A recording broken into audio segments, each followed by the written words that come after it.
Good afternoon, everyone.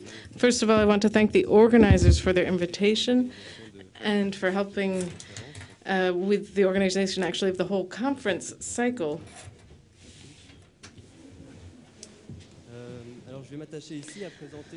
So I'm going to present here what we might call the animal revolution or the animal rights movement. And we're going to talk about changes in their strategies and especially political aspects of this movement. And I'm also going to talk about counter-movements by some animal industries and their repression of the animal rights movement.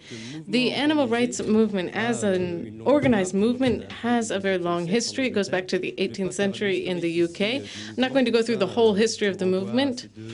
I would rather send you to these two books, one by Christophe Traini, the other by Richard Reiner, and Animal Revolution, just like the title of this conference. I'm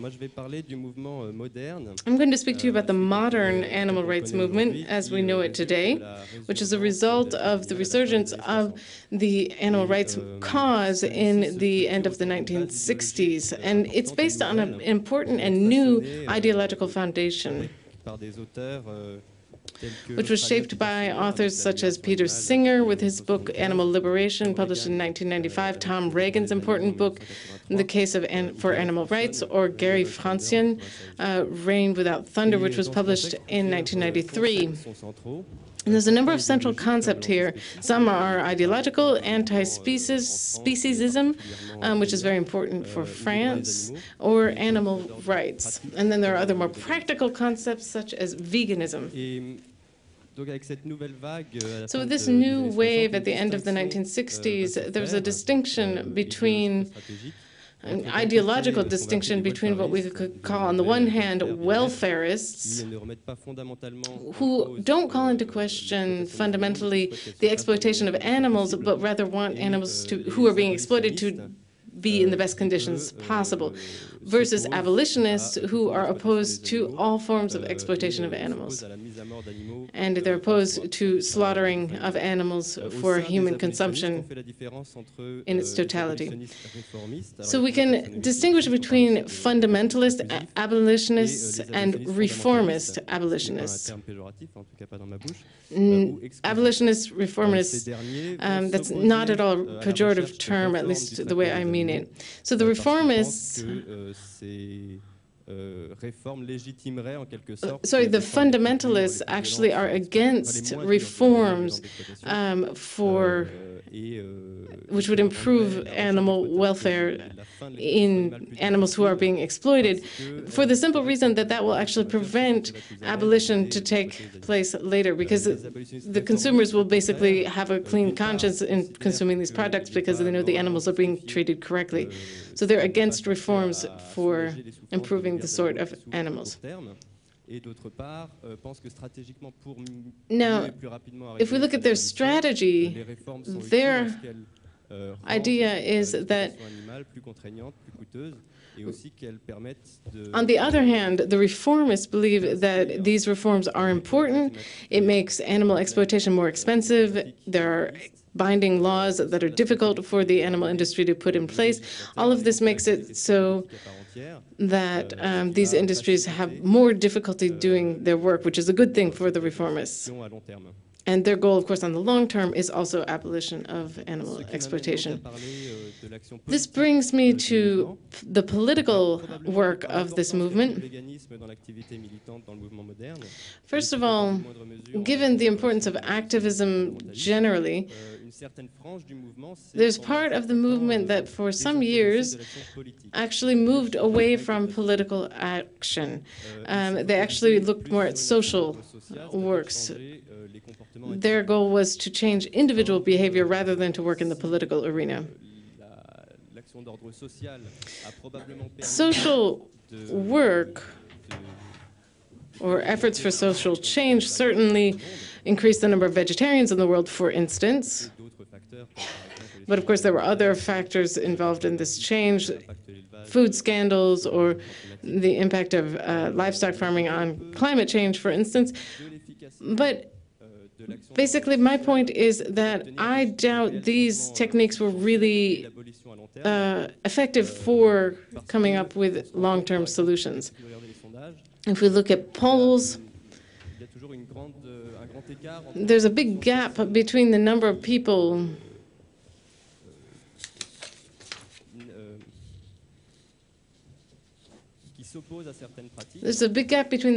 who are opposed to certain practices and the number of people who actually boycott the products that are from these practices.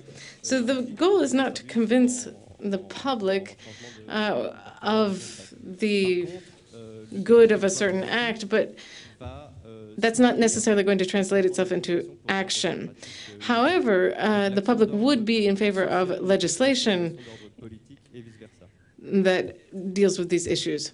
So basically, my point is that social causes or work with the population is important, just as important as work with politicians.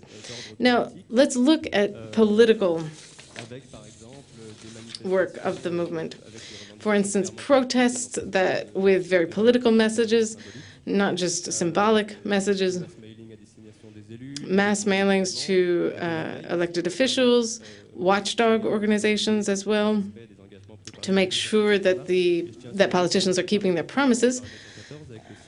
In 2014, a site was founded in France called Politicians and Animals, which looks at the work of different politicians in animal rights. And this site was founded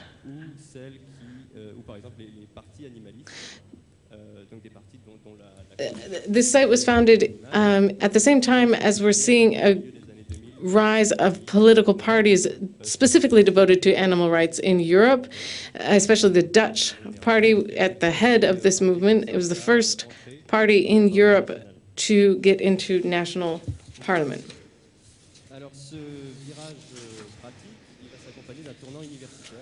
There's also changes in the academic world in terms of animal rights. There's increasing numbers of researchers working on this subject, and they're not looking at it just from a philosophical point of view, but also from a political science point of view. Sue de Nelson and the other books that you see on the screen are other books, research that looks at animal rights from a very different perspective.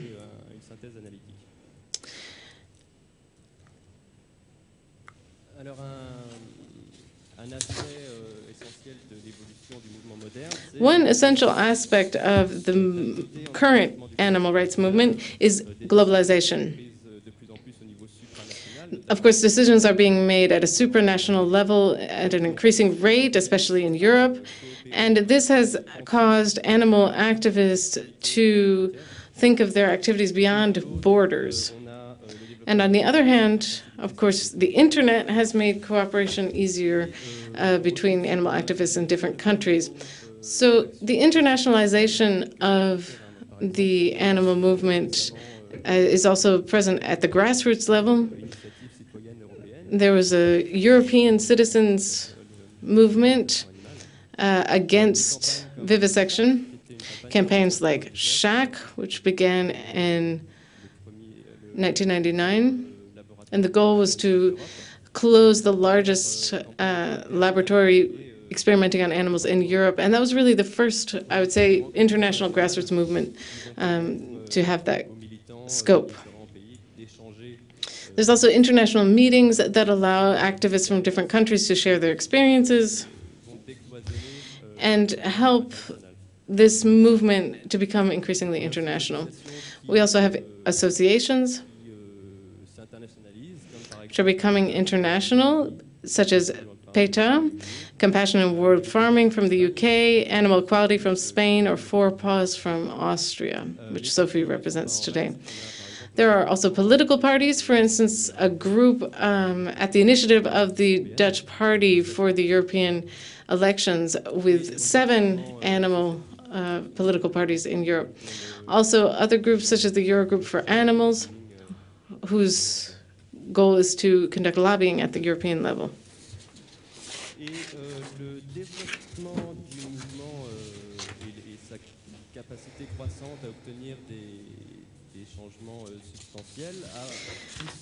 The development of this movement and its successes has actually made different industries work to repress the animal rights movement.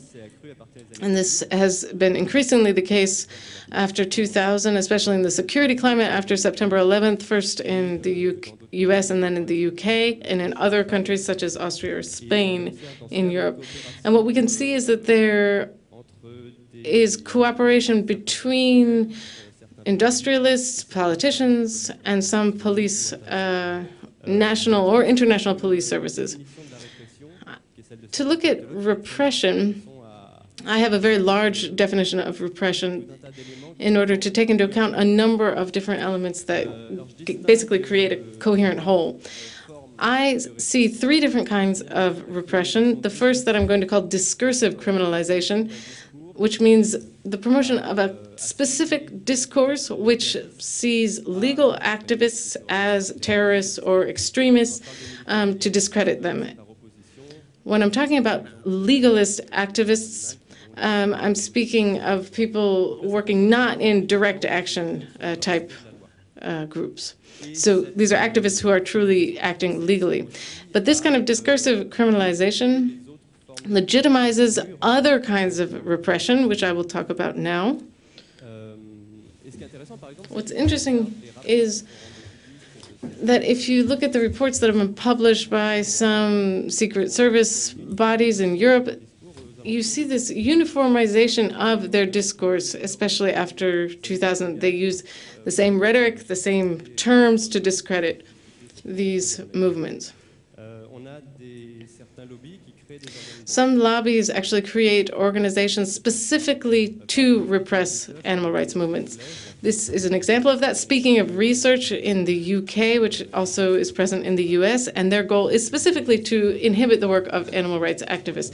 They have a lot of money, they do a lot of lobbying, and they use this rhetoric and make sure that it's in the press and in conferences, etc. Here's an example of discursive criminalization. This is a poster from the conservative Austrian party, which was attacked by animal rights activists. And this party typically has a lot of hunters, rural people voting for them, and so they're talking here about these terrorists, these animal rights terrorists who are terrorizing our families, etc. Next, we have what I call legislative criminalization, which involves new laws that specifically target animal activists and try to limit their legal domain for action. For example, the ag-gag laws in the US. The goal of these laws is to make it illegal to take images in an industrial farm and to publish these images. And in this way, these industries become completely closed. They are not subject to the public regard because journalists or employees in these industries cannot publish images taken within them. And what I would call coercive repression, which is about intimidation, infiltration. In 2011, there was a scandal in the UK where some special units from the UK police had infiltrated certain animal rights bodies. And they had pushed these activists to increasingly radical actions, sometimes illegal and very serious acts. Some even started families with the activists before they disappeared a few years later. So I would recommend this book. It was written by two investigative journalists from The Guardian on this subject. It's a terrifying book, but nonetheless a very interesting read. There are also similar infiltrations in the US and in Austria. That's what we know, but I'm sure there are other cases that we don't know about. And what is increasingly the case is infiltrations by private companies. So there's even less democratic control on these bodies of course, the police is a part of a democratic institution, so when it is in the hands of private companies, we don't even know what could happen. A lot of these actions are covered broadly in the media and discredit the animal rights movement. I want to insist on the fact that this repression targets illegal and legalist activists, so people doing direct action and legal acts. What we've realized is there's not a correlation between the number of activists or the intensity of illegal actions and the repression that it's faced with.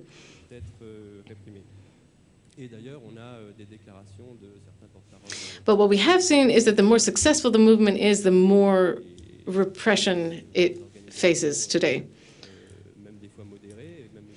And this is the case for moderate organizations, ideologically moderate organizations, and more radical actions. Both are being repressed.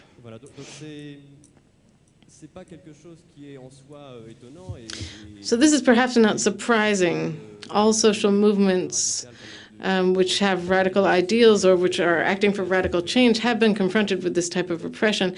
But it's good to be aware of this, to be prepared for it, and to take it into account and continue our work nonetheless. I'm going to just say a few words about France. Everyone knows that France is very much behind regarding its legislation for animal rights, especially compared to its European neighbors. There's a number of factors for this. One is because of the movement itself. Up until very recently, although this has changed somewhat in recent years, but basically I would say that there's been a lack of interest for political action amongst animal rights activists in France. But the main problem is a lack of coherence in their demands and in the agendas of these different groups in France. What this means is that their demands are not heard by policymakers, and the animal rights movement in France is not always able to speak with one voice and have a lot of trouble pooling their resources.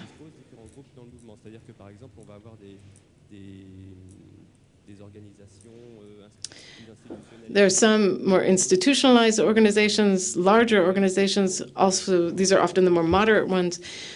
They have a lot of financial resources and a lot of legitimacy, and then there are grassroots organizations that are perhaps more radical, more political, and which are a lot more active on the ground. But to have an effective political action, we need both sides of the coin. And so in France, we need to find a tool, perhaps a formal coalition such as what exists in the Netherlands, which we'll hear about in a moment, or maybe less formal structures, something that can actually bring together these different actors, these different groups, and make sure that they have links with politicians. I think this might help improve things in France, especially politically speaking, especially since for the last 2 or 3 years, things are changing quickly, and I would say are moving in the right direction. There's increasing interest. The public is increasingly interested in animal rights issues, and politicians are becoming aware of this. And with that, I would like to thank you. Here are 2 books. The second here is available online for download for free.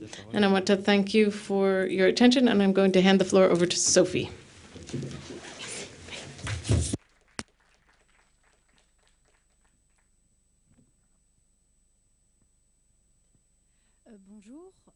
Good afternoon. First of all, I'd like to thank the organizers, Karine Martignot and Agrange in particular, for inviting me. I work for an international organization, Vier Pfoten, paws, and also I'm a PhD in, studying for a PhD in animal rights. Today I'm going to talk about what the organization I'm working for is doing at European level. First of all, our organization, for paws, it's not very well known in France. It's better known in Eastern Europe. It was first created in 1988 by Eddie Donglen, the founder. It was called Vier Pfoten at the time. And in 2003, because of our international development, we became Four Paws International. We have offices currently in 10 European countries, including one European lobbying office in Brussels. We have international contacts in Africa, United States, Thailand, also recently. Our specificity, and that's why we're more well-known in Eastern Europe, is because we have bear sanctuaries there.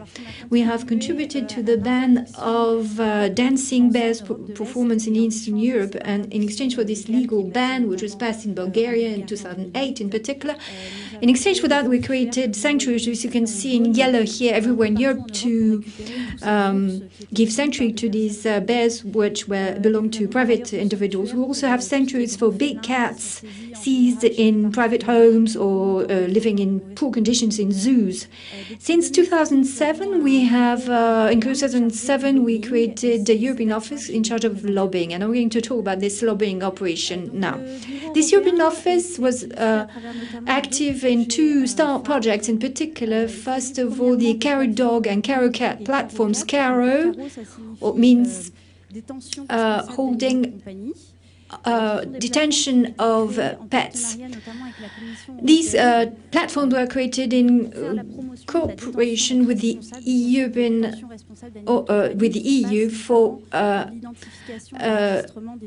thoughtful and human detention and holding of animals, including measures like vaccination, welfare, etc. And more recently, we created a European network of animal lawyers in Europe.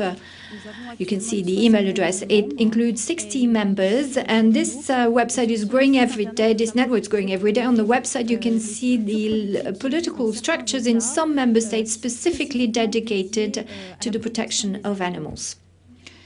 So what is this European lobbying activity? First of all, the players, I would say the targets of European lobbying. First of all, the three main European institutions, so the Commission, the Parliament, and the Council. I'll come back to this in more detail later. At state level, there are a permanent representation of the states, sort of emanation of the ministries at European level. And at societal level, you have European citizens and NGOs. Let's start with the European institutions. I don't know how well you know them, how they operate, their roles.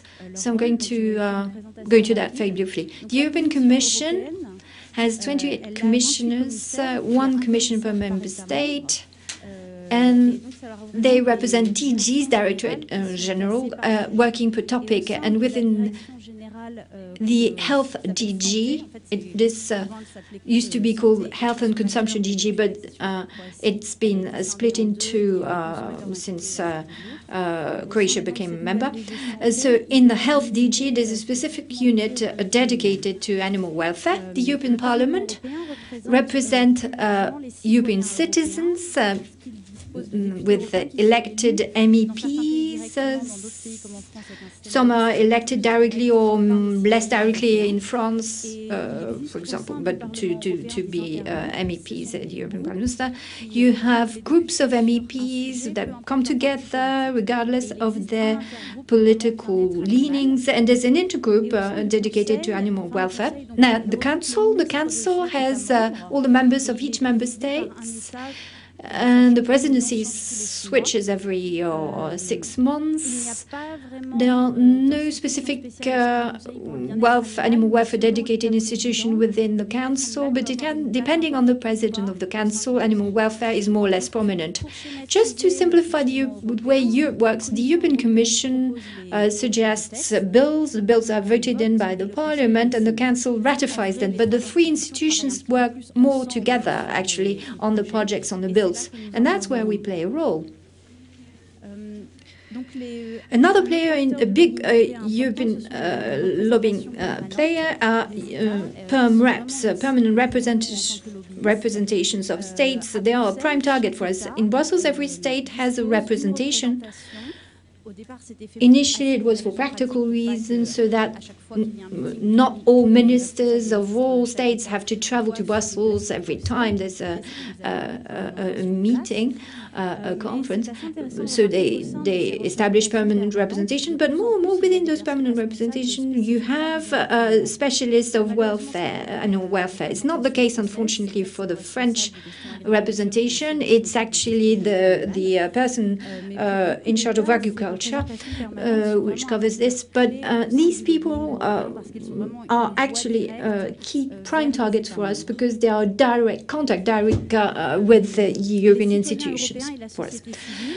European citizens and civil society. European citizens are nationals of European states. They can act at European level, and they're also players of lobbying because they vote. Voting rights is extremely important, in lobbying. European citizens can talk to MEPs. They can. This was established by the Lisbon Treaty. They can contact MEPs to take action, for example, to stop vivisection. And European citizens have a big role to play to support NGOs acting at European level. So the so-called lobbies. What is a lobby? Very often this term has a very negative connotation in French, but it's not the case at European level. By lobby, they mean in Europe. They mean it's an official organization that has the right to be active at European level. In the Register of Transparency, the Registre de Transparence, this register is available to the main public. You just have to fulfill a number of criteria, transparency, and organizations are recorded by keywords. Paws is recorded in this register. And once you've recorded in the register, you can be consulted by European institutions as soon as a new bill is being drafted. And when some of the keywords in this bill match your prime subject, like, for example, animal health, these keywords match European competencies. There are no keywords like animal welfare proper, but many keywords that concern us, matter to us indirectly.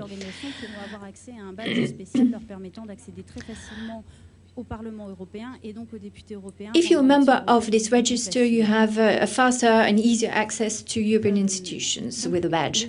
Now, our action in favor of animal welfare. First, I would like to say there's no direct EU competence for animal welfare. What is a direct competence? Is a competence that is clearly listed in the European Treaty as being part of the role of European institutions. For animal welfare, it's not the case. Yes, there is Article 13, which says that animals are sensitive beings and their well-being matters, must be heeded, but it's not a clause of competence in itself.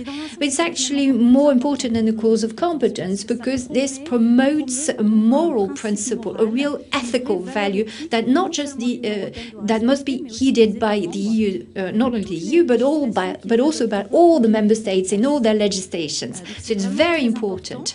But however, it is not a direct competence. Still, the lack of direct competence for in favor of animal welfare doesn't mean that the EU is powerless in terms of animal welfare. To give few examples, it is possible to take action, to act not through direct animal welfare, but through an indirect competence, and you sort of piggyback animal welfare. For example, animal health, which is a direct competence, or protection of consumers, which is also a direct competence. For example, also environmental protection. For example, all the bills related or legislation related to the protection of animals for scientific experiments have been passed through have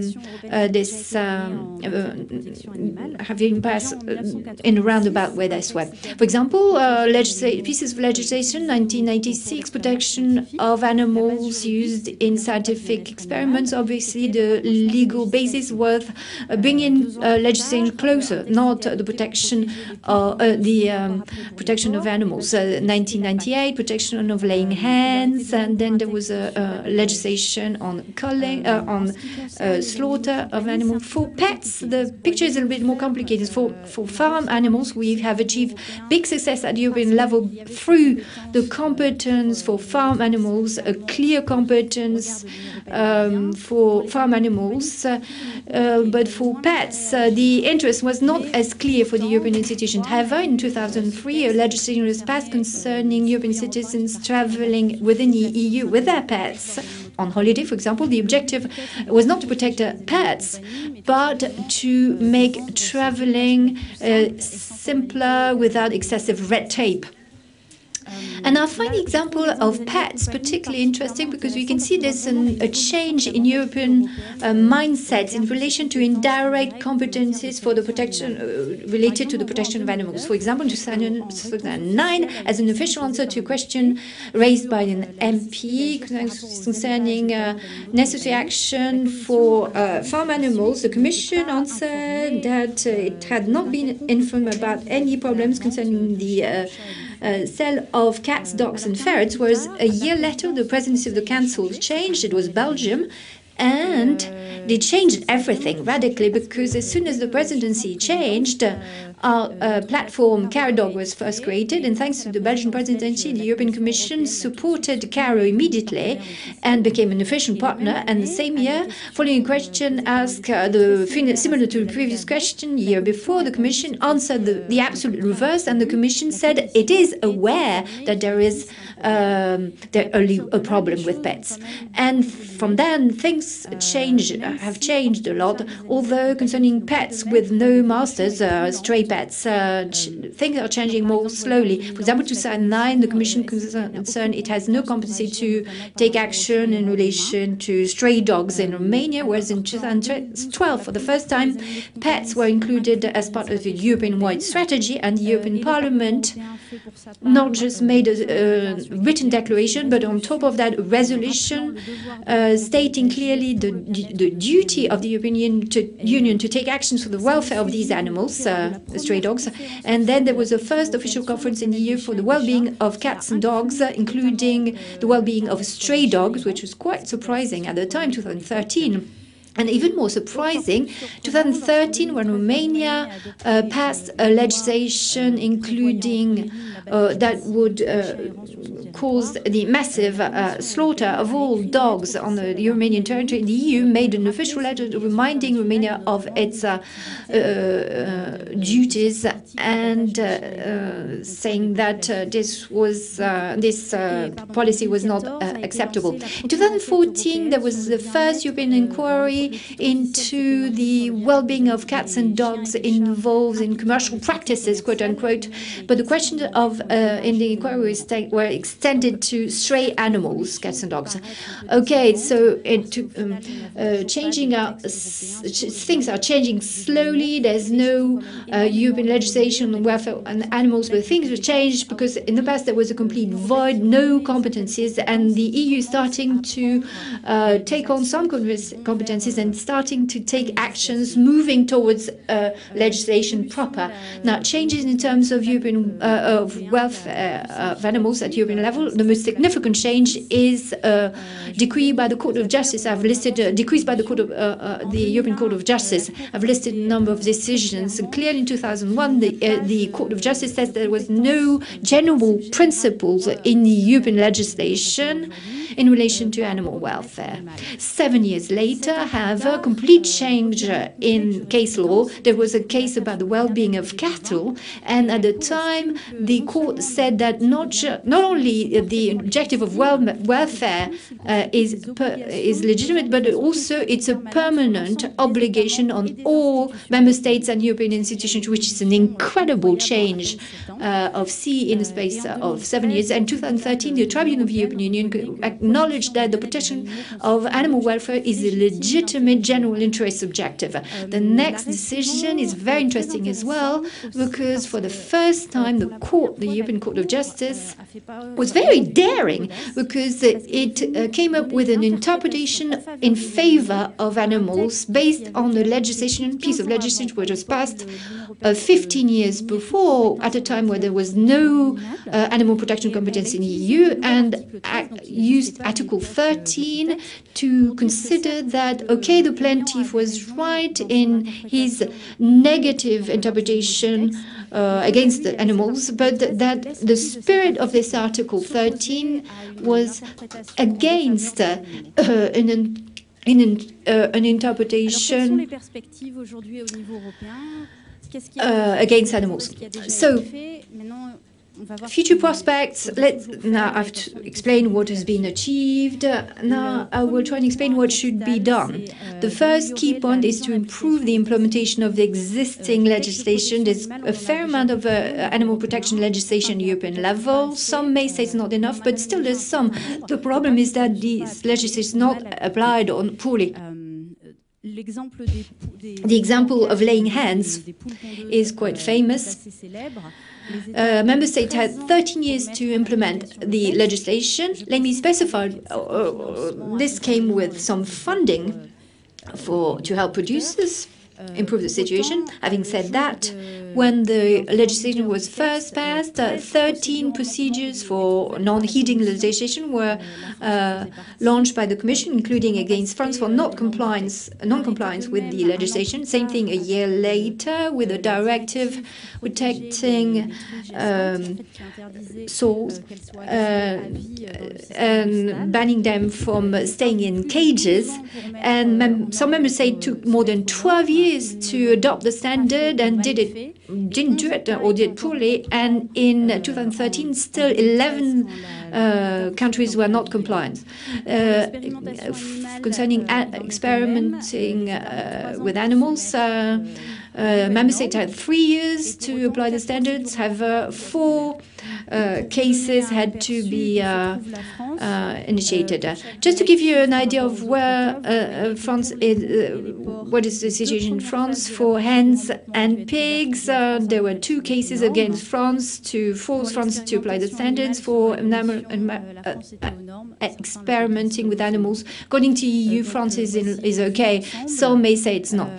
Now, in green, you have all the states that have always been in line with the standards, with the legislation. In yellow, those who were not in line with for 1 and 2 pieces not implemented, and 3 pieces of legislation not implemented in red.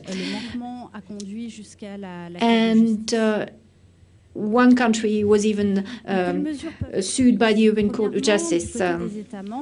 Now, what should member states do? They should, at constitutional level, at the top level of their legislative system, should acknowledge that animals are sensitive beings. It was very complicated to do that in the Code Civil. In France, we're not ready in France to pass this in the constitution. Unfortunately, some countries have passed that in their constitution. It is necessary to create political structures specifically dedicated to animal well-being. The problem in France, for example, is that animal well-being is very often, something that is an appendix or a by-side of other topics. For example, it's the Agriculture Ministry which should has to take care of that on top of their main work, which really slows down the case for animal well-being and also makes the transposition of European legislation much slower and less efficient. Also, member states should create specific judicial entities for animal issues. Very often, judicial institutions don't know the legislation in terms of animal rights, which makes the implementation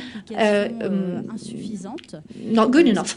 Some member states have gone beyond this, have achieved that already, Germany and Austria, who have created special police forces for animal protections, also have mediators specialized in animal well-being cases. And this makes it easier for citizens to file complaints and make sure that animals are protected and courts make decisions faster, etc.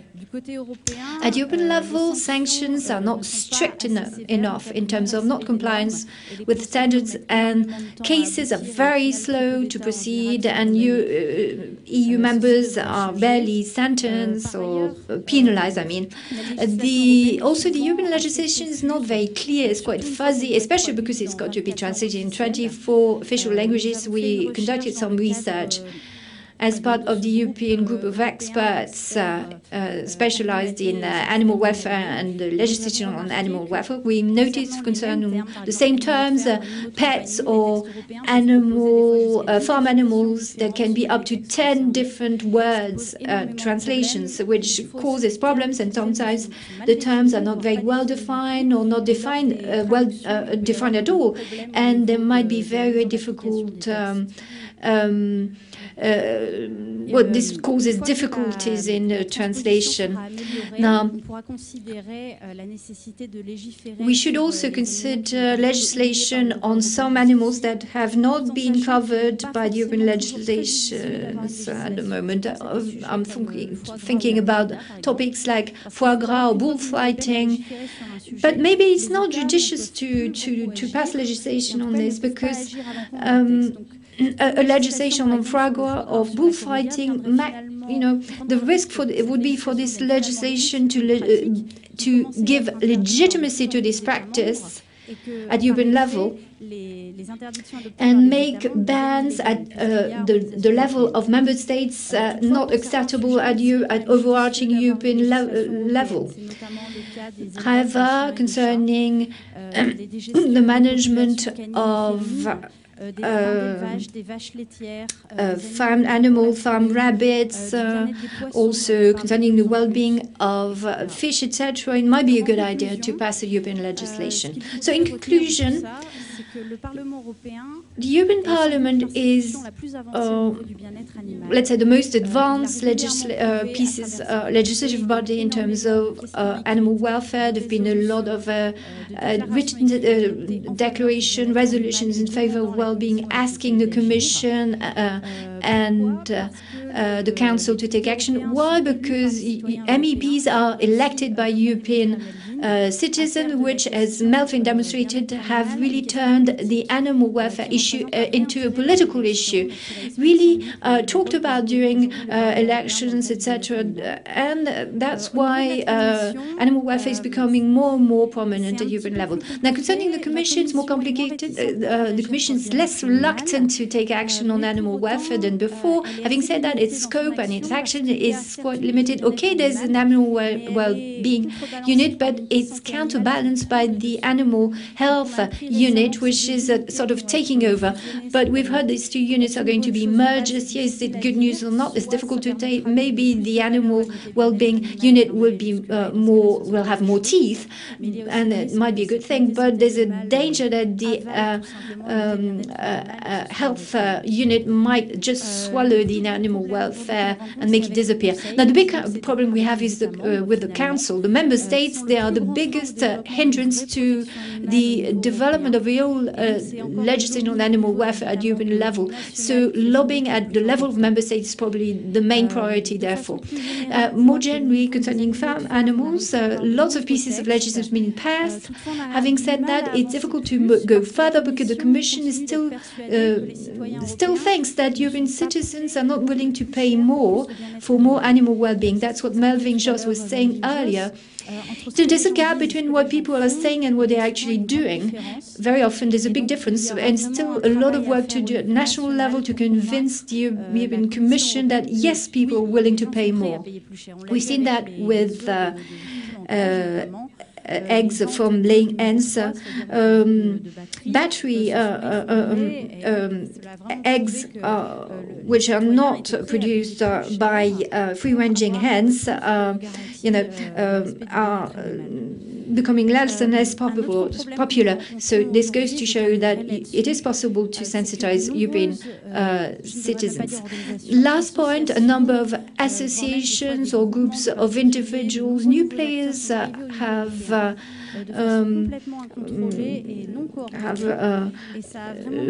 taken action at European level, and this has caused a real disaster, especially for stray animals. You have to understand there's no room for emotion at European level, unfortunately. And you have to be extremely rigorous legally and scientifically. You can't convince the Parliament, the Council, or the Commission to take action with arguments based on emotion or animal suffering. It doesn't work. You have to prove to these three bodies that they have a competency to take action. And European lobbies, actual lobbies, not amateurs, know this because their members are specialists, vets, and lawyers. But at European level, you have a lot of small players who want to take action at European level, have lots of good intentions, but are not working properly. For example, in 2013, they inundated MEPs with atrocious photos of Eastern European dogs, but it was counter-effective because MEPs simply used a bigger filter, just installed a more appropriate filter in the mailboxes, and MEPs just refused to talk about this issue for 2 years because they were fed up getting lots of pictures of poor dogs every day in their mailboxes. So it's not the right way to take action, basically. I wanted to conclude with this comment. So thank you for your attention. I would like to give the floor to Dirk now. Thank you.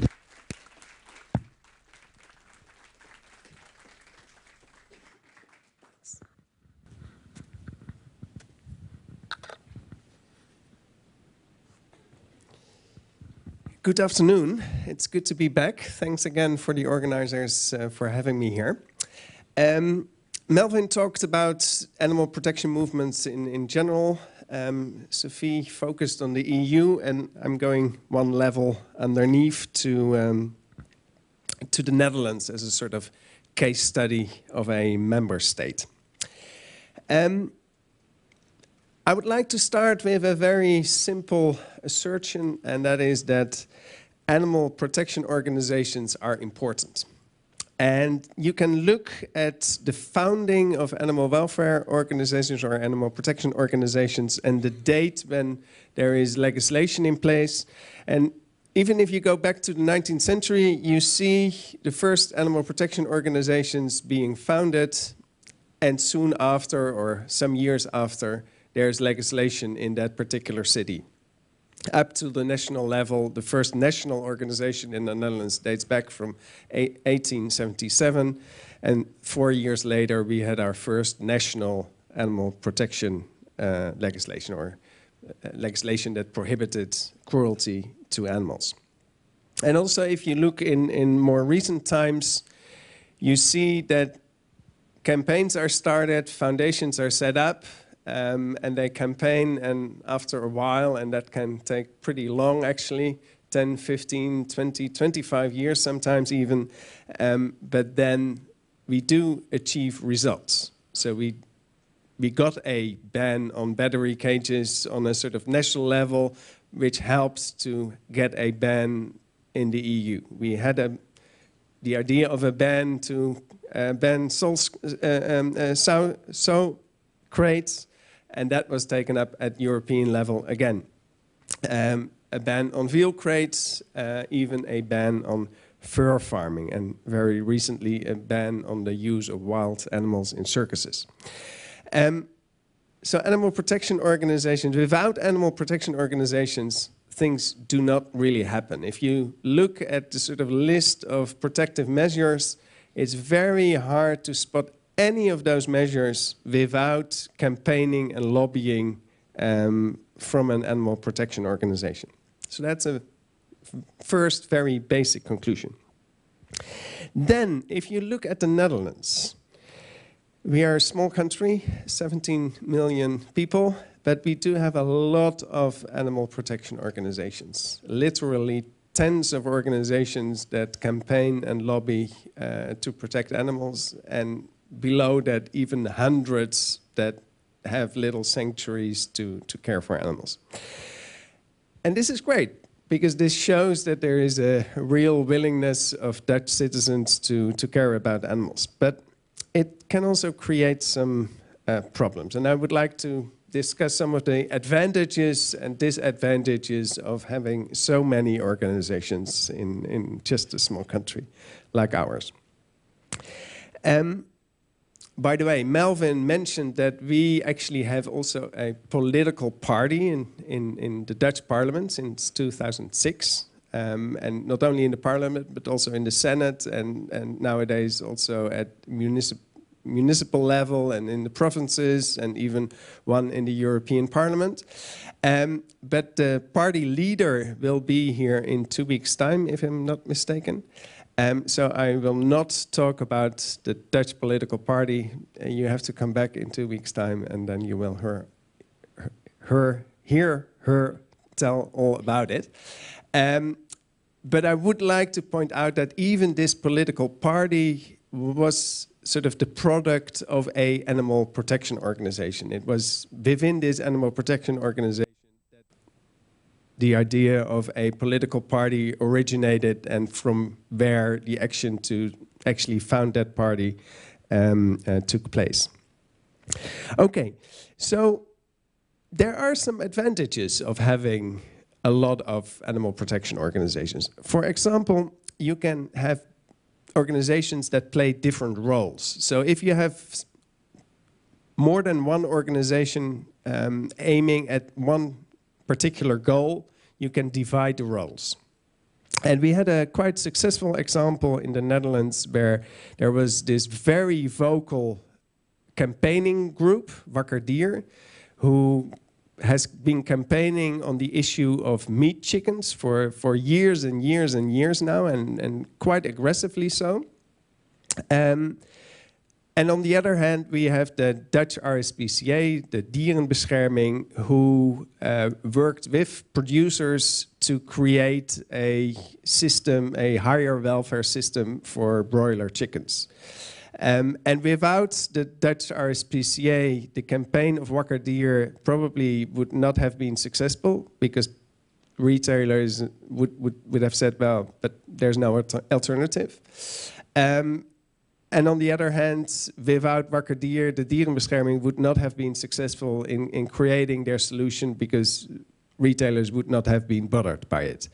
And this is still going on, but we are moving towards a situation in the Netherlands that broiler meat of let's say, the European legislation level will not be sold anymore in the big Dutch supermarket chains, because all the retailers have moved to a higher level of welfare. And at the same time, that also shows the sort of maximum results you could achieve going through the welfare, the reform route, because yes, these chickens have a better life, but still their life is very short. They're still kept in with quite high densities, etc. So it's not a good life, I would say, but it's not a life of suffering like the broiler chickens have with the level of the European legislation. So that's a good thing about having multiple organizations. Another good thing is maybe that it creates some healthy competition, because if you're the only organization, I mean, maybe it's good to have some competition beside you. Maybe it also prevents organizations becoming too big and bureaucratic. I think that the most effective animal protection organizations actually are the sort of medium-sized organizations that are big enough to build professionalism, to build resources, but at the same time are small enough to be still very flexible and responsive to new developments. Another thing about having all these organizations is that a lot of them focus on one issue. And often that's a good thing too. Because if you have one organization focusing on just one issue, that ensures you that as long as the organization managed to exist, that issue will be campaigned upon, and that issue will be lobbied upon, and that issue will not be forgotten by the politicians. And indeed, like the second slide I showed you, a lot of these campaigns can go on for 10, 20 years. And so you need this long-term commitment, and a single issue organization sort of safeguards that long-term commitment. But there might be also implications that sometimes are not as welcome from a single issue organization, because all organizations have to be funded. And it's easier to fundraise on fluffy, cute animals or very appealing issues. And certain other issues which may be even more important may be less fundraisable.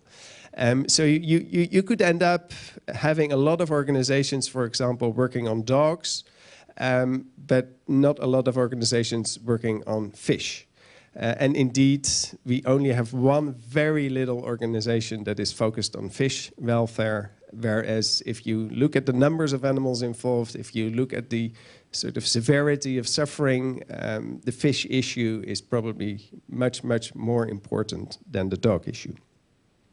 And organizations that are somewhat bigger and have a broader portfolio of animal issues, they have more maneuvering space. They can say, okay, let's draw in funds from fundraising on dogs or other very appealing issues, and then we can use part of those funds to campaign on issues that do not bring in funds, but that are actually very important indeed. So there is a sort of mixed bag having single issue organizations and broader portfolio organizations. But I would like to highlight one very successful one-issue organization in the Netherlands, which is called Bond voor Dieren, which translates in Fur for Animals. They've been founded in 1982 to campaign against fur. They managed to get a ban on fox and chinchilla farming in 1998, which came into force in 2008. And in 2012, they managed to get a full ban on fur farming in the Netherlands. And this is actually a very big deal because the Netherlands is the third biggest producer of mink in the Netherlands. So this is quite a substantial industry, and this little organization managed to get that ban. And the only thing is, it's only coming into force in 2024.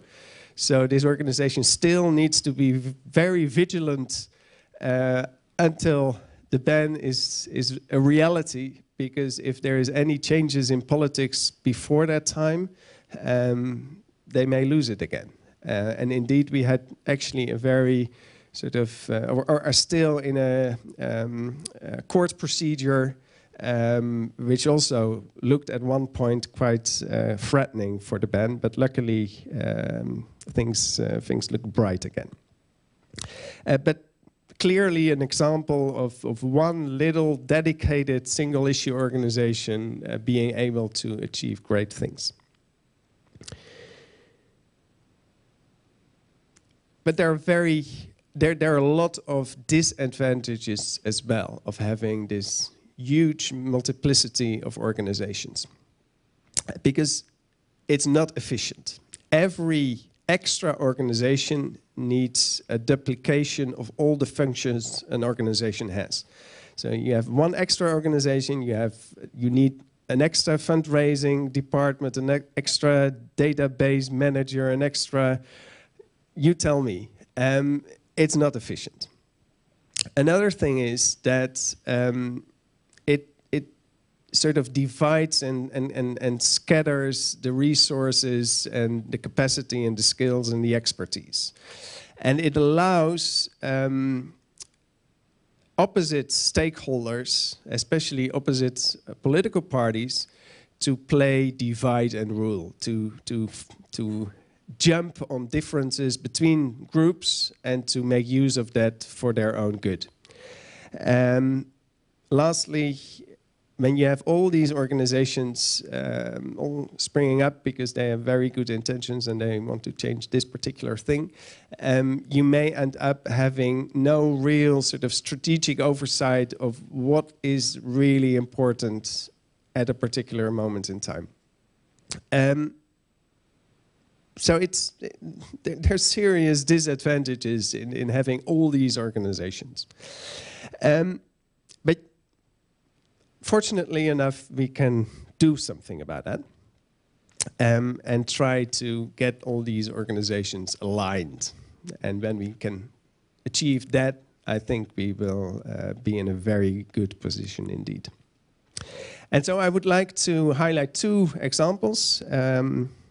Quickly, this one, which is quite interesting because it actually created for a short period of time an extra organization.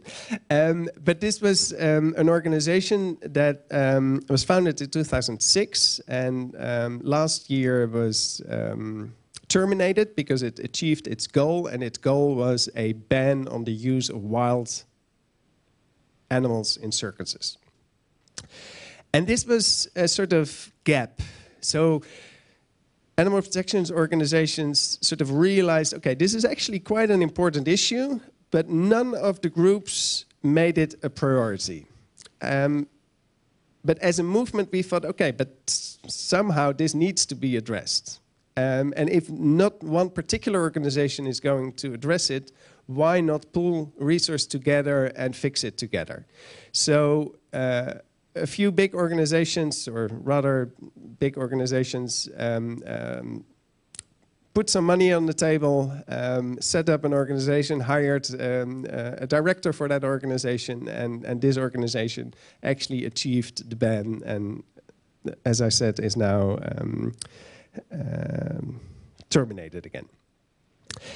So this is an interesting example because actually it's again another organization, and that was maybe, with hindsight, it was maybe not most time efficient. So it actually costed quite a lot of time, also for the member organizations to keep this up and running.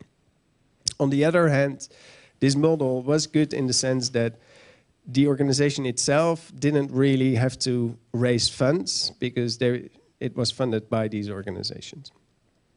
And then my second example, and that is, hopefully even a more interesting one, is our Dutch Animal Coalition. And this year we will celebrate our 10th anniversary.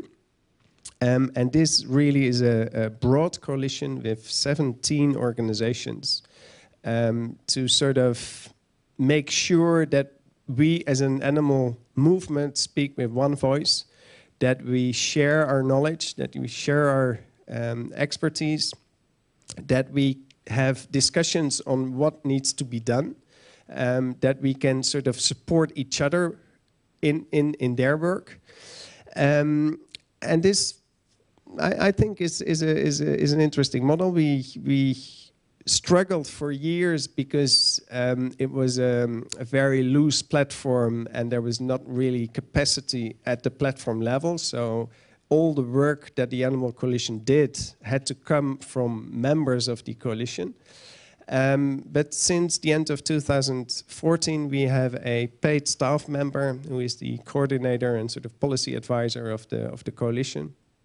And she follows the day-to-day political situation in The Hague, where our government is seated. And she feeds back the information to all the member organizations. So in this way, we work efficient again. And not all the organizations have to follow the political process themselves, but we have collectively a person who does that. So here we win some efficiency. We gather together 4 times a year in a sort of broad assembly, and that's great to discuss, okay, what issues are actually important that none of us really covers. And a lot of animal welfare issues focus on clear problems like battery cages, sow crates, field crates, really clear problems. But other issues are actually also very important, but are not very visible. For example, a lot of governments, the Dutch government including, is saying, okay, we as a government, we cannot do all.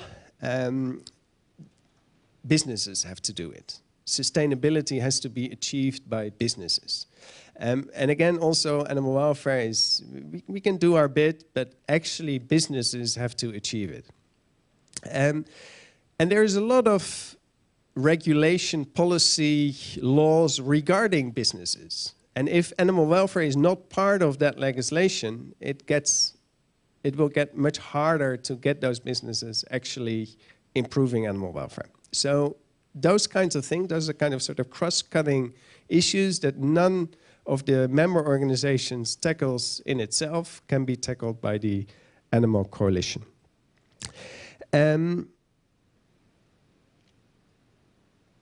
Another example of where we collaborate is during election time.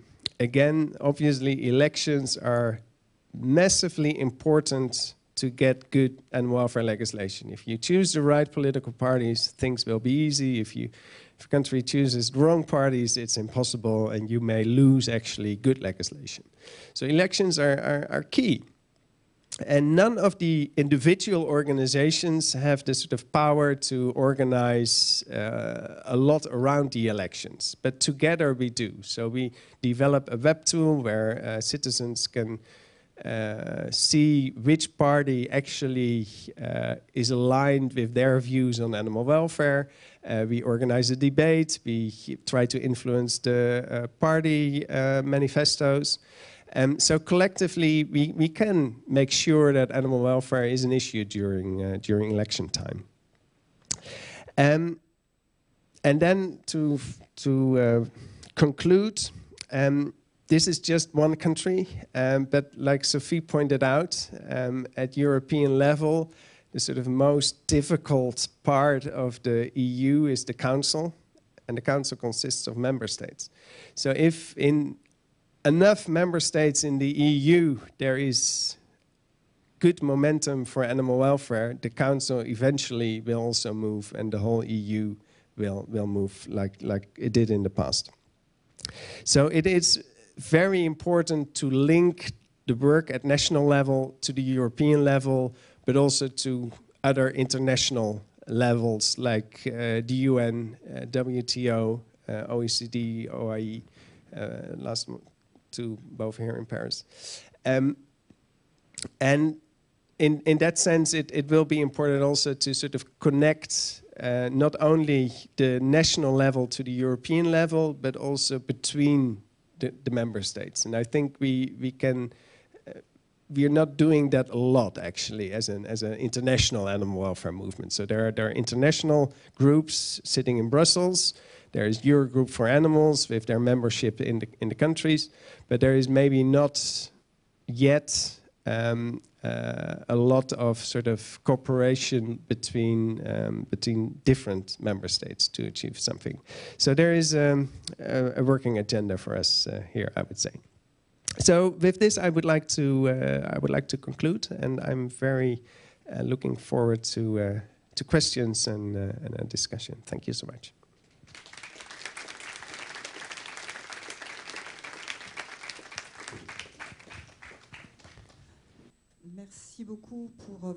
Thank you very much for your thorough and very deep panorama of animal protection. So the floor is yours for questions or comments.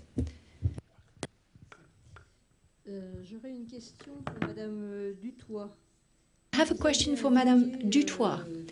You have talked about all the meanders, or the very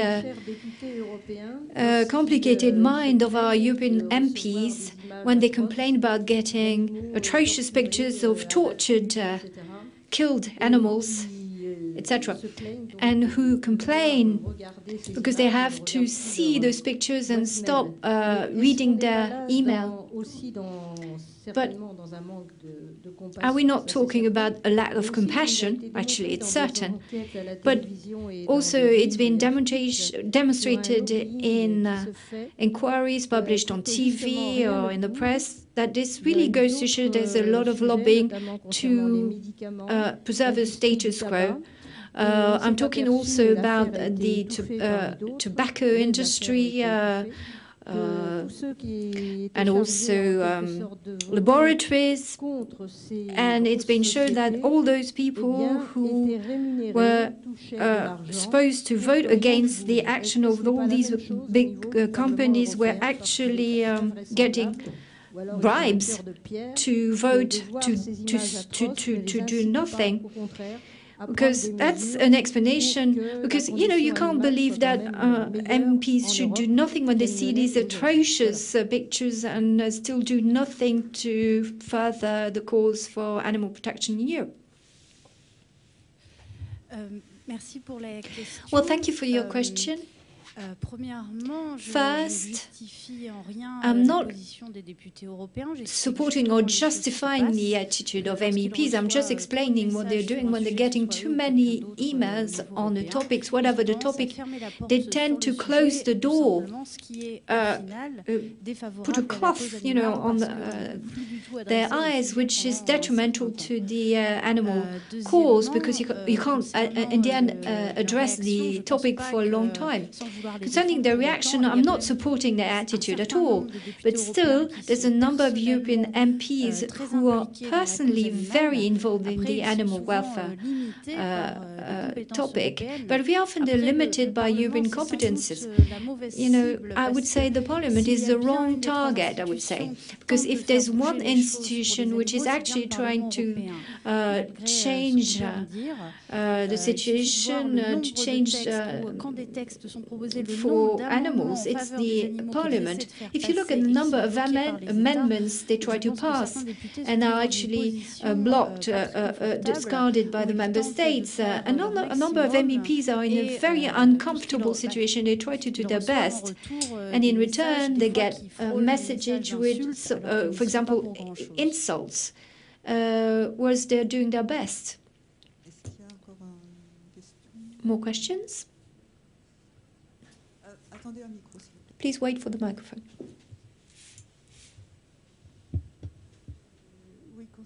Yes, concerning the Parliament or the Commission, I don't know exactly. Once I heard or I saw a video of demonstrations, MEPs demonstrating. What was the impact?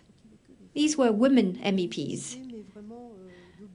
Demonstrating, standing in the European Parliament with banners. It was in Brussels. Yes, it does happen fairly often. Fairly frequently, some organizations organize sort of a small demonstration in front of the Parliament. Very often these demonstrations are sort of funded or sponsored by MEPs, because it attracts the attention of the media. That's the objective, attracting the attention of the media, of the press, showing that the European Parliament is interested in this issue. Now, the problem is that the Council has the final cut in the European procedure. When the Council says no, it's no, and you can't negotiate against that. Some MEPs do organize their own operations. Last year, I remember there was a scandalous exhibition in the Parliament organized by fur producers. In this exhibition, they explained that they were in line with the standards of welfare in their operation. But some MEPs did a sort of a standing demonstration in front of the exhibition, a silent demonstration with posters, banners to oppose the exhibition.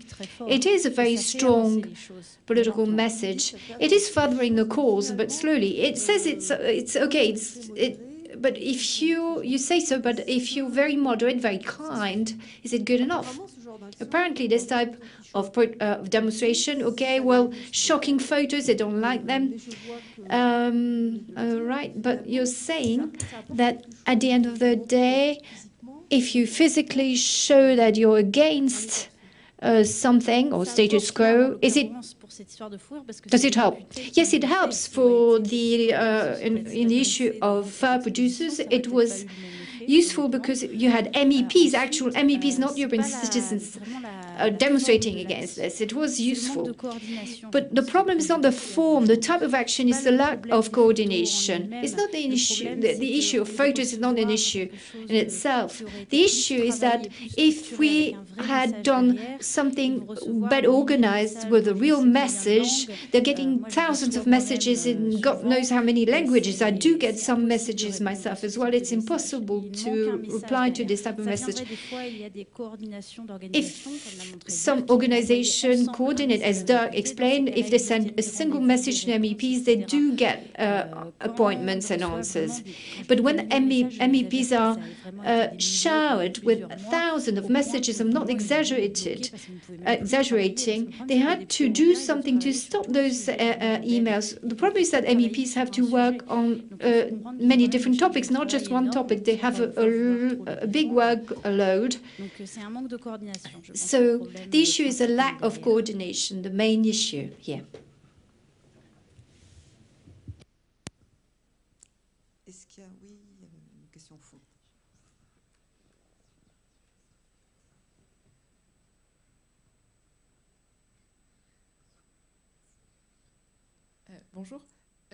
Good afternoon.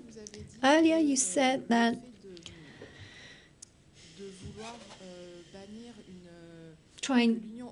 the fact that the whole EU should try and ban something is not necessarily a good idea when member states are actually trying to do it individually. I don't understand this. For example, foie gras, force feeding, I don't see how or why it should be negative. It should be a bad thing that to have a European-wide ban versus having a ban at national level. I'm sorry if I was not clear. I was not talking about a European ban, because European bans are extremely rare or non-existent.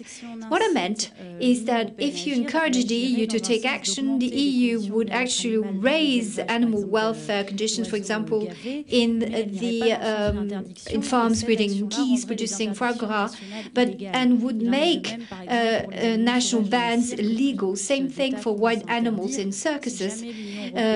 Member states are started banning that. If the EU were to pass legislation regulating the use of wild animals in circuses, this would contravene national legislation and would actually drag down progress at a national level.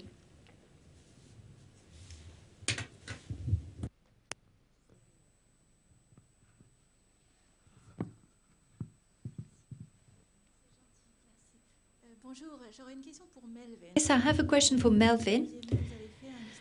You gave us the history or the track record of the fight for animal welfare. I'm not an activist, I'm a mere citizen. And I'd like to know how we can further this cause with maximum efficiency, because as Dirk was saying, there are so many different NGOs all trying to do their bit, but not very well coordinated at national or international level. But we as citizens, not necessarily activists, but sensitized to or aware of the issue. What are the most efficient actions? Earlier you said we had social actions, political actions, but at global, when you're talking about people in general, people not willing to change their behavior, people not willing to pay more, people not willing to stop eating meat, and don't want to change their eating habits, their consumption patterns, etc. And if social actions, what I mean, leaflets or trying to raise the attention of the general public to the cause of animals, what do we have left?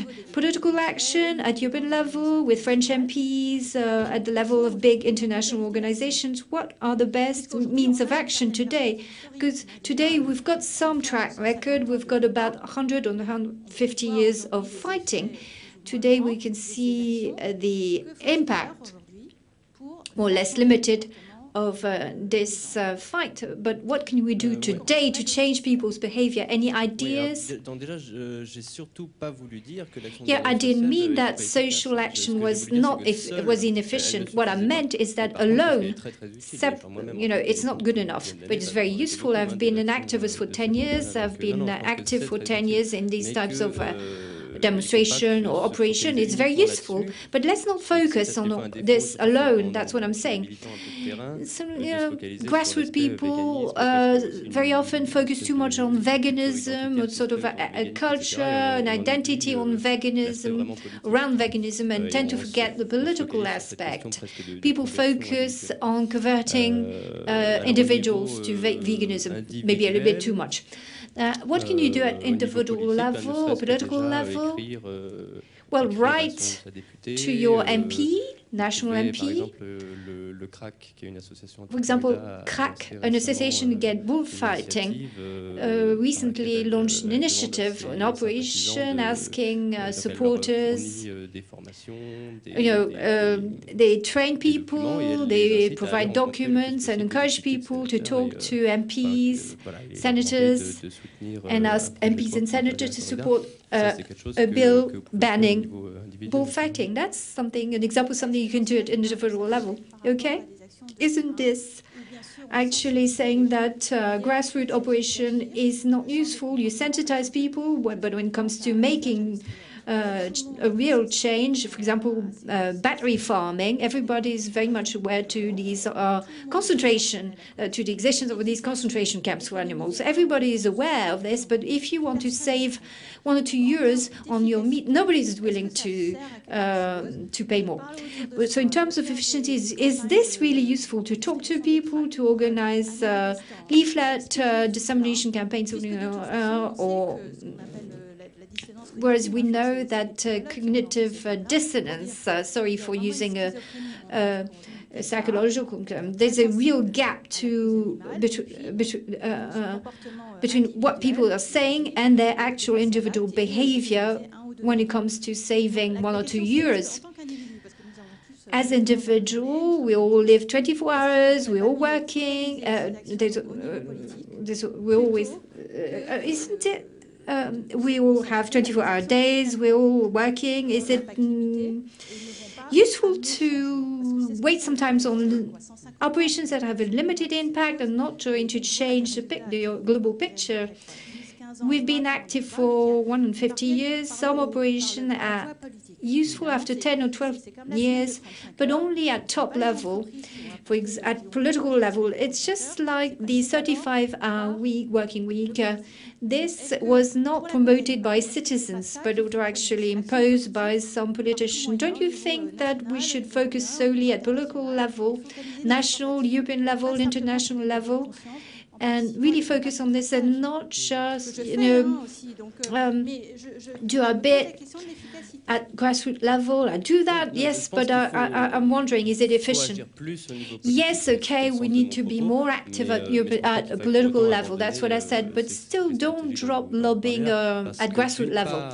operations at grassroots level, because the fact that the very fact that you're convincing people at grassroots level is useful, because in the end we have opinion polls, for example, where people say 90% of people say they want to ban certain industrial practices.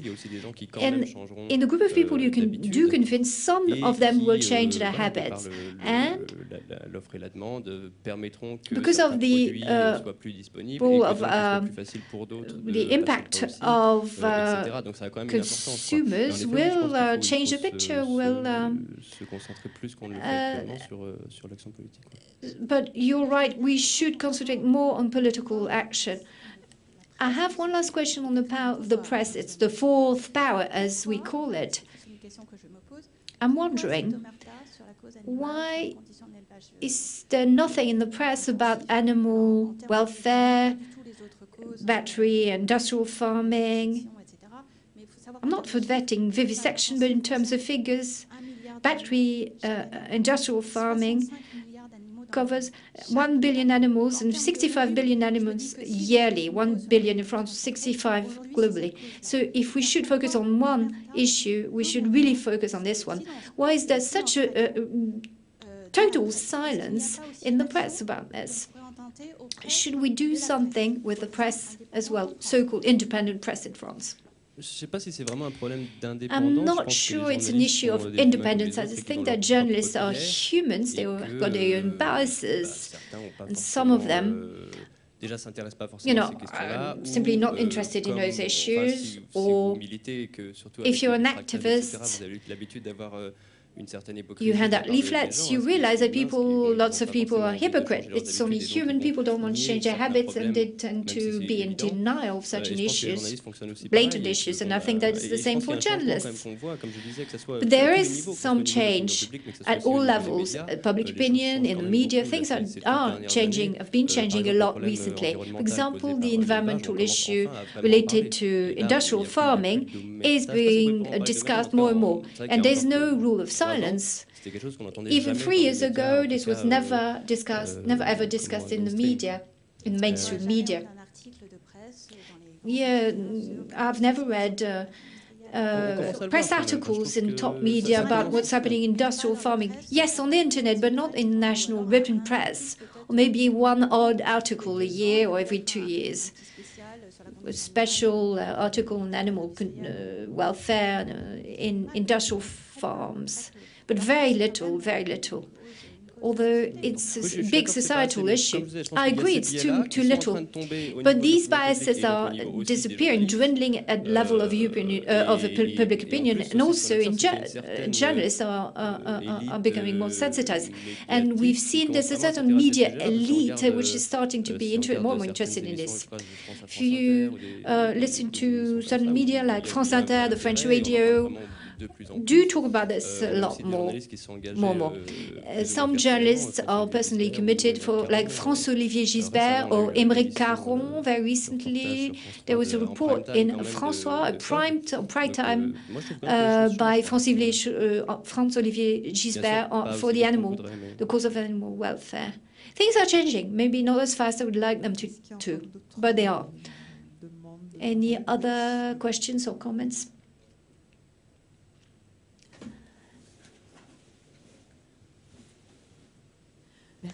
Thank you. I have 2 questions. Why, in the Netherlands, such a small country, why so much activism? I think it's great. If there's an explanation, I'd like to know. I'd like this to be the same in France. Second question. What do you think of this paradox?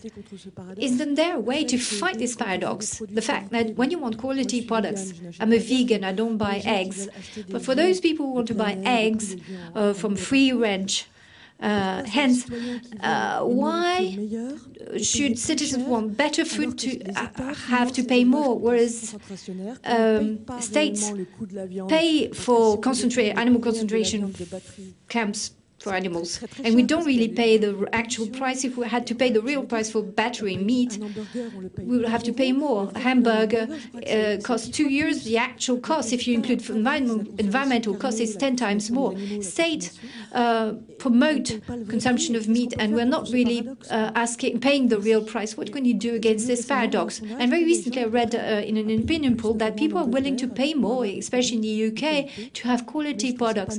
But I think it's not appropriate because states do pay for battery farming. This is very, yeah. So to start with your first question, why so many groups in the Netherlands? I think there are perhaps two reasons. One is that we have a lot of intensive animal agriculture. So even if we're a very small country, it's everywhere. So it may be the sort of law of action and reaction. There's a lot to respond to.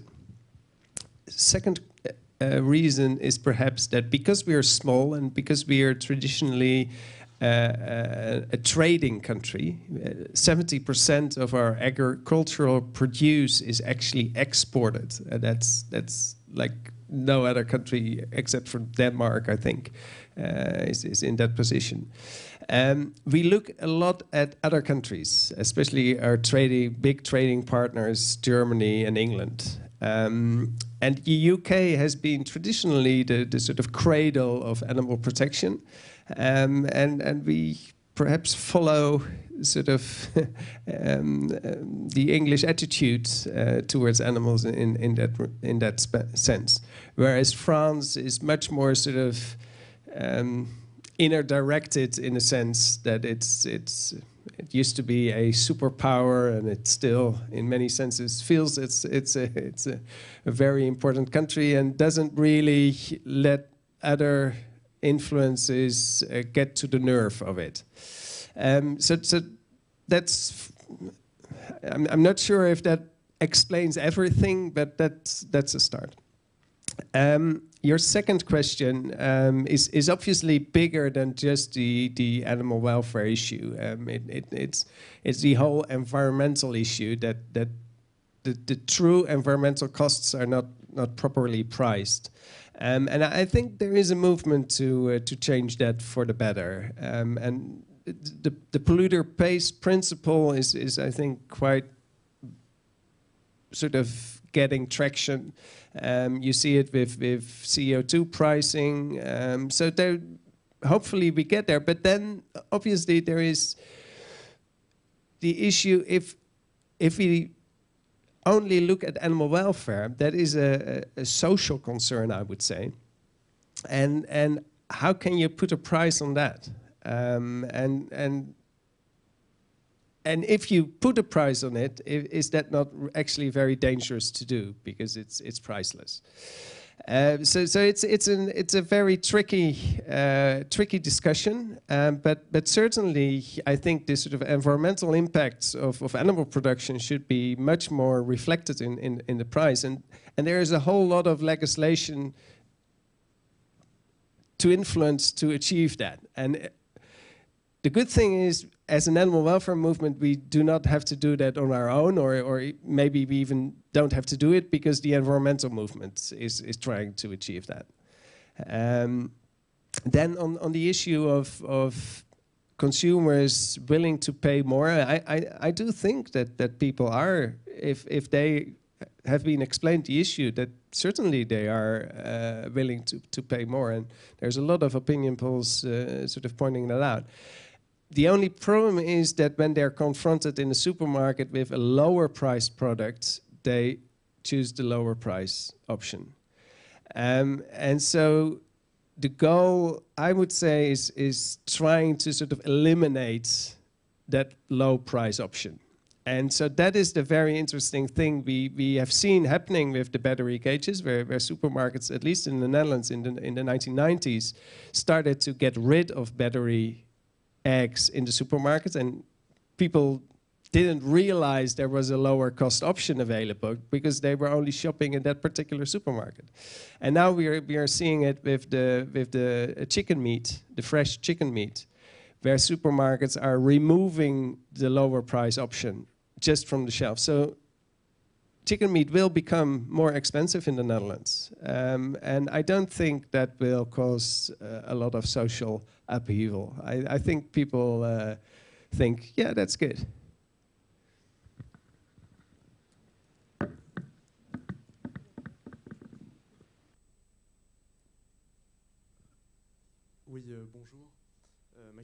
Okay, hello, I've got a question for Mrs. Duthoit. You have a PhD in law. Concerning the EU, you talked about issues of terminology and vocabulary related to the issue of welfare animal, talking about animal well-being or animal health.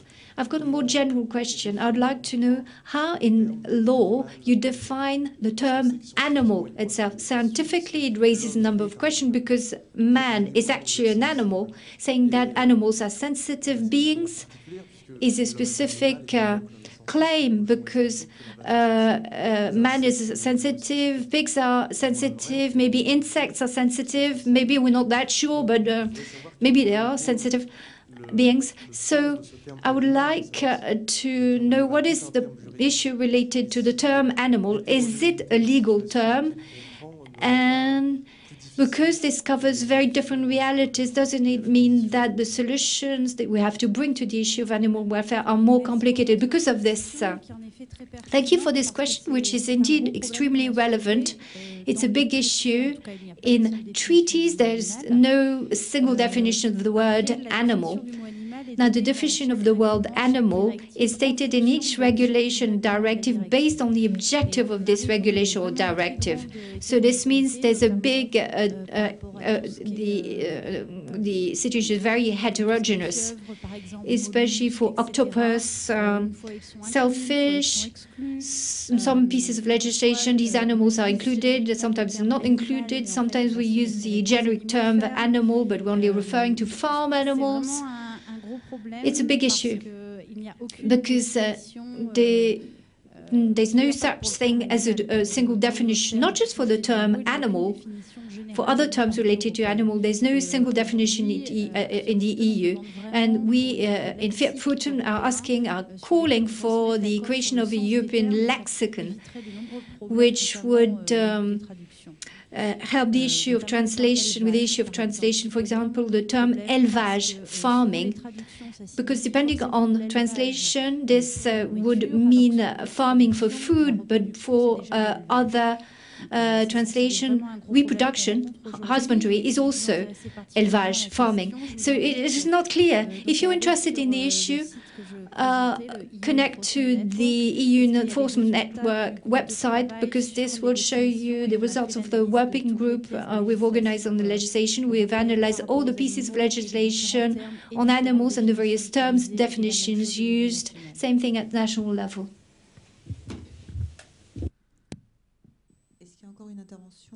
Are there other questions?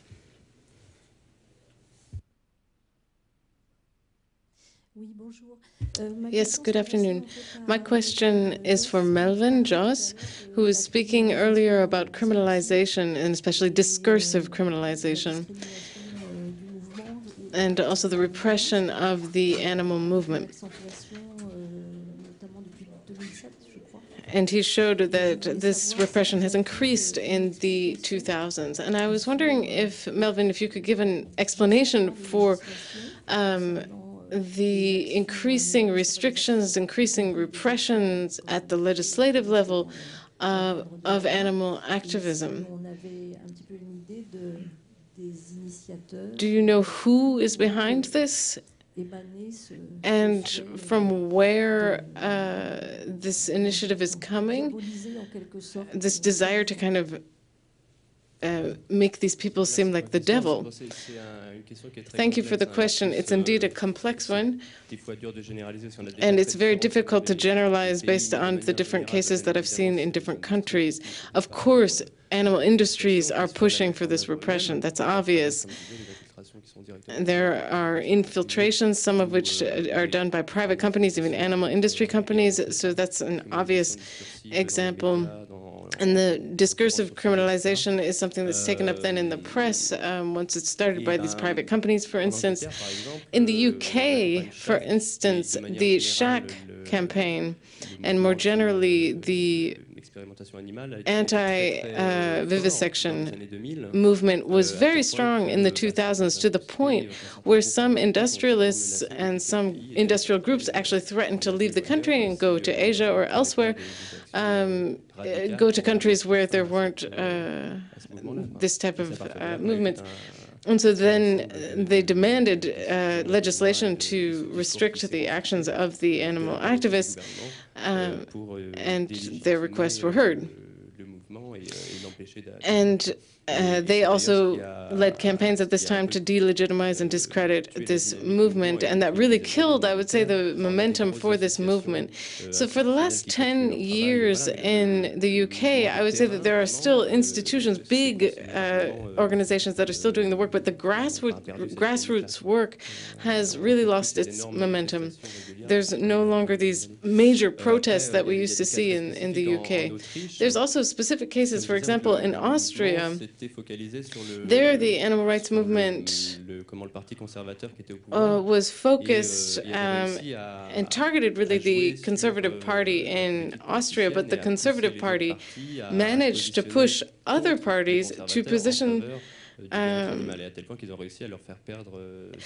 Sorry, this actually worked the other way around. The other parties actually were able to work against the Conservative Party. Thanks to the work of the animal activists, they were able to get the agreement of the other parties to push the Conservative Party and get some work done on animal issues.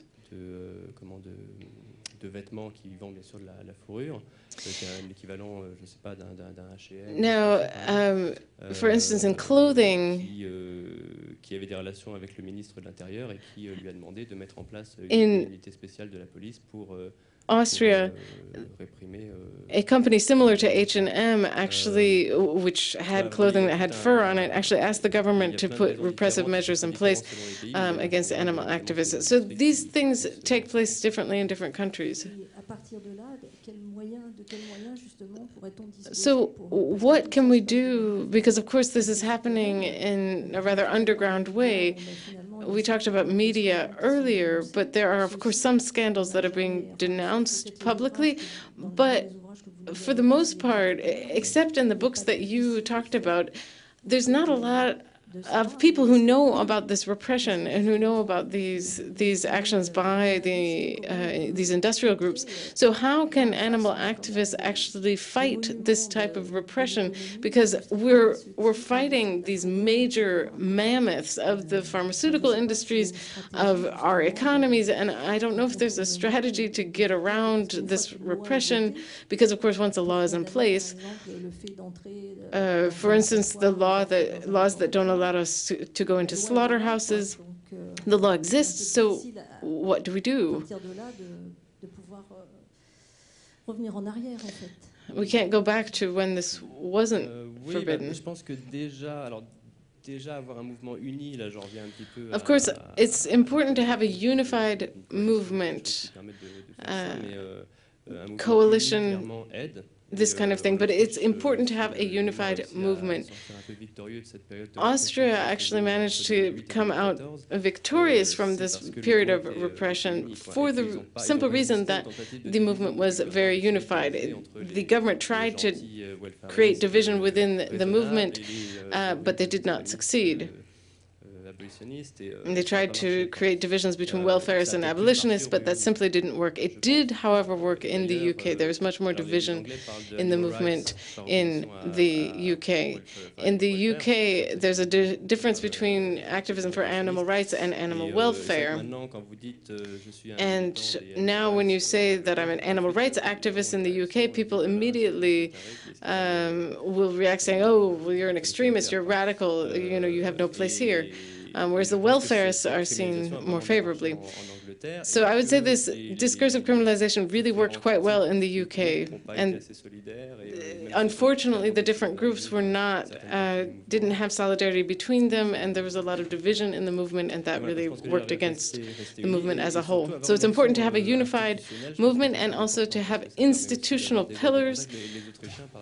In Austria, for instance, this institutional legitimacy was in place. There were contacts between activists and politicians, and this made it easier for the Austrian animal welfare movement to continue despite the repressions.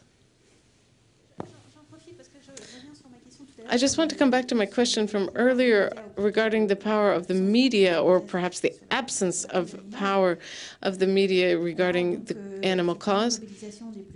Of course, we've talked about mobilization of politicians and industrialists, and I'm going to repeat my question because I actually wasn't satisfied with the answer.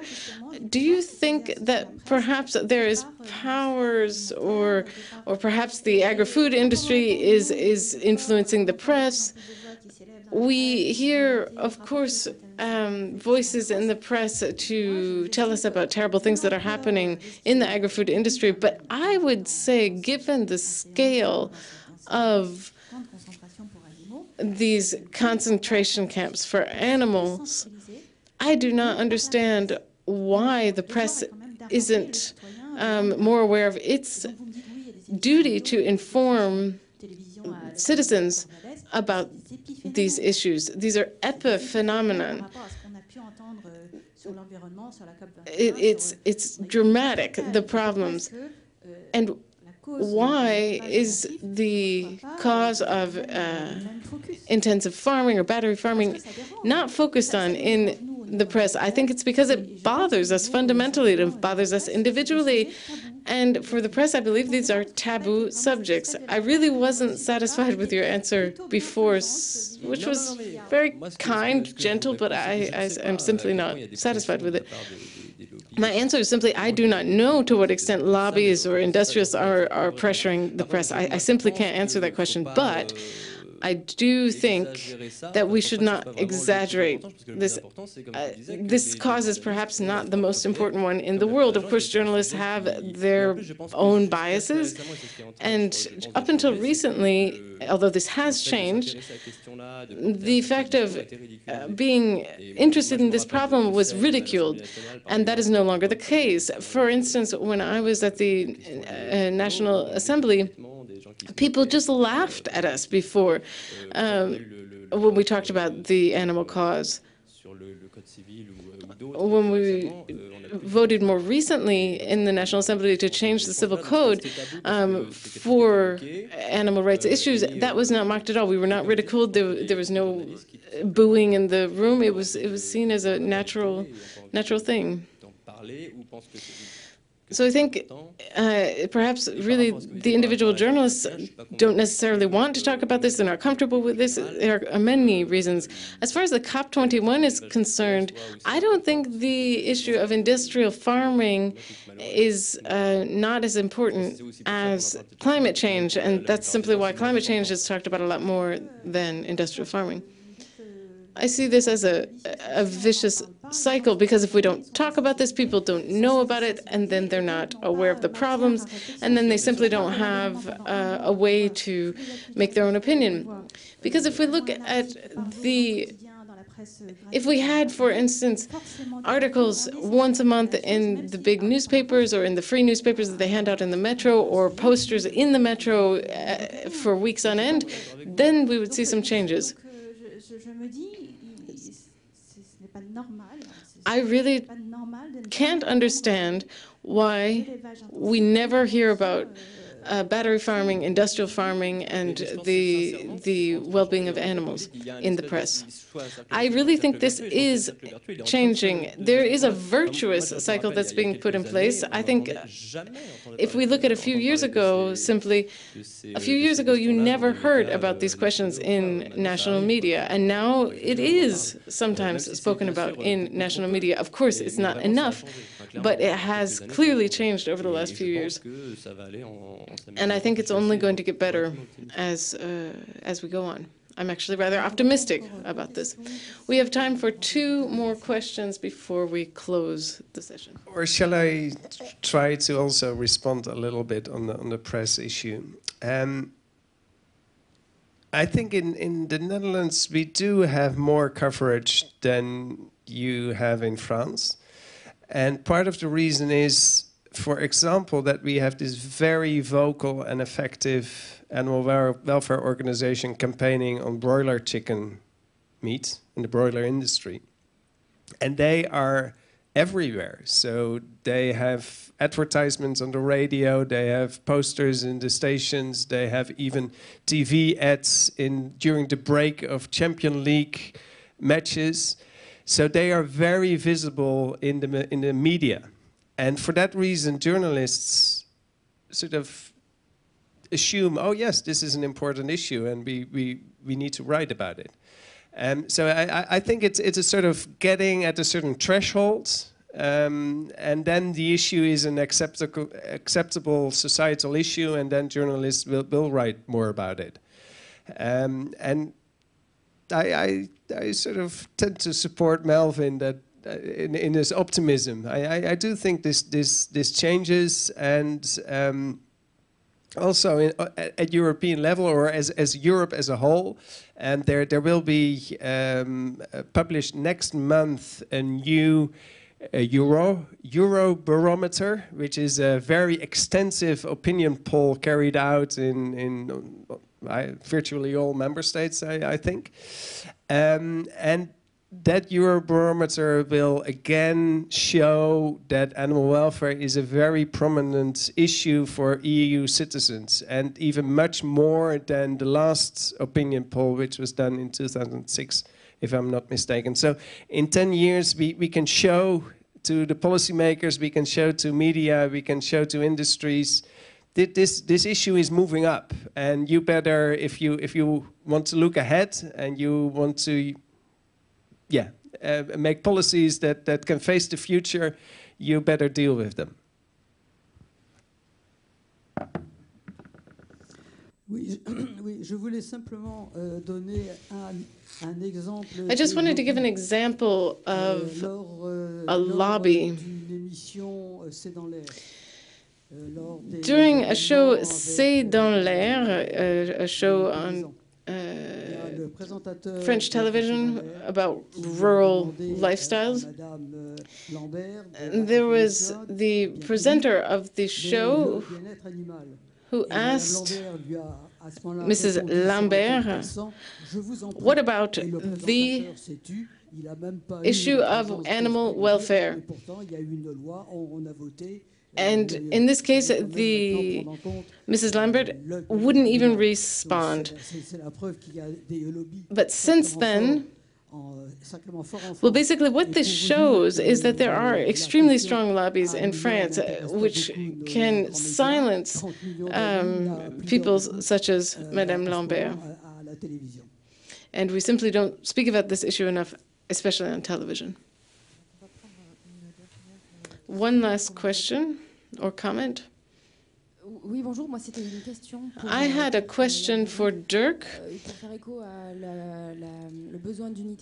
regarding the need for unity in the movement. Could you explain how the coalition was developed in the Netherlands? How is it founded? How does it work? Are there issues or divisions between welfarists and abolitionists? Could you give us perhaps some examples of this? Or could you perhaps tell us if you think this model would be applicable in France, or if it's something specific to the Netherlands? Yeah, so the last question I can't really answer because I'm not knowledgeable enough about the French situation. But the Dutch coalition came into being because of a threat to our general animal welfare legislation. And this is a very common feature. When there is a common enemy, people tend to unite. So this was actually that we had animal welfare legislation that the animal movement had fought for like 20 years. And here was this new minister saying, okay, we are going to get rid of this legislation and we are going to have a new law. And this new minister was not very famous for being very animal friendly. So this caused sort of panic in the animal protection movement and a response, okay, now we have to join forces and we have to deny it and we have to fight this. And that was actually quite successful because the minister had foreseen quite a quick legislative process, and in the end it became a very thorough legislative process in which we actually managed, I think, to have an improved animal law. And in doing that, it sort of transpired because we came together and we discussed things and we had one common goal, and that sort of opened our eyes in the sense that we thought, okay, this is actually quite handy to do. It's good that I know you better than I did before, and I can easily now pick up the phone and discuss things with you, and I have trust in you, because a lot of the time it's also a matter of lack of trust between organizations, because they feel they're all competing for the same donors and supporters, and in this platform sort of was very good in building trust between organizations. But also because of it was a discussion platform, and we sort of thought, okay, but this issue we could respond to together as well, and this issue as well, and so it sort of organically grew into the coalition as it is right now.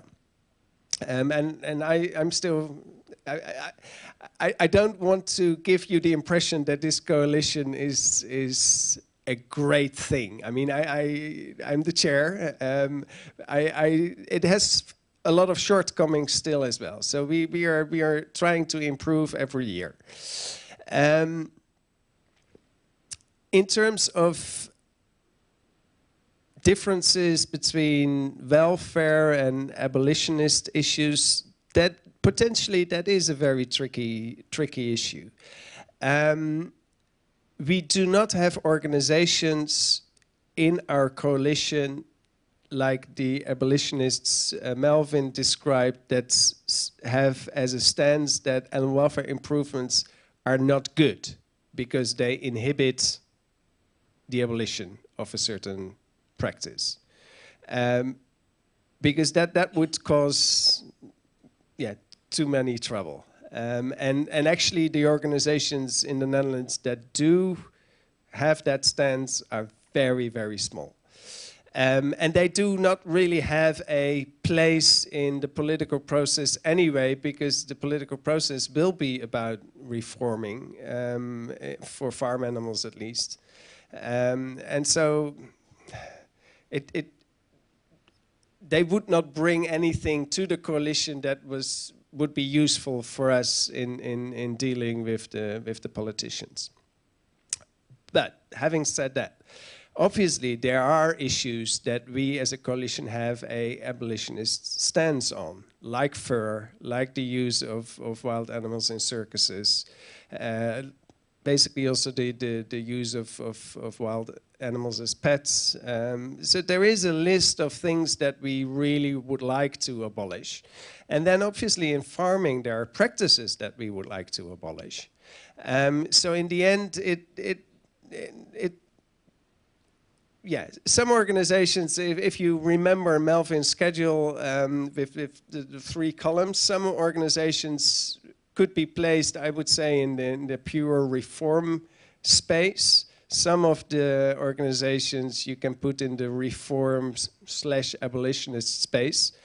But since the abolitionist goal in many ways is so far into the future, we can travel together. And the point where we may have to split paths lays, I'm afraid, in the quite distant future. Having said that, the sort of vegan-vegetarian movement trying to create a positive alternative for animal agriculture is in itself also very important. And for a time being, we had those organizations within our coalition as well, until the moment that they felt a little bit uncomfortable, I guess, with the sort of emphasis on animal welfare legislation. And they said, well, okay, we better focus purely on advancing the vegan, vegetarian agenda. But I thought actually that was a pity, because also in the realm of politics there is a lot to achieve there, and especially if you connect it with the environmental agenda and the sort of meat reduction agenda, there is a lot of policies that have a bearing on that issue that could be, on which we could be much stronger than we are at the moment, I would say.